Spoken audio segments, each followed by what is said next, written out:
رمية تماس لصالح النادي الأهلي.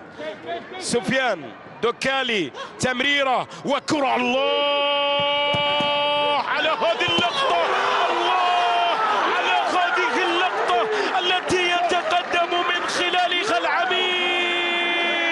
1-0 للنادي الأهلي، 1-0 للعميد الذي لم يكن هو الطرف الأخطر وليس الطرف الأفضل، لكن بتمريرة ساحرة يتقدم النادي الأهلي 1-0 عن طريق سفيان، لكن من قام بدور الصناعة الدوكالي.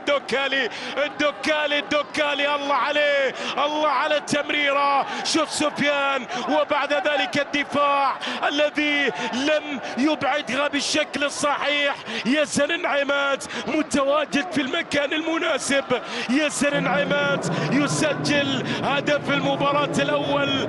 العميد يتقدم عن طريق النشمي، ياسر انعماد 1-0، ثالث أهدافه في بطولة الدوري من خلال هذا الموسم.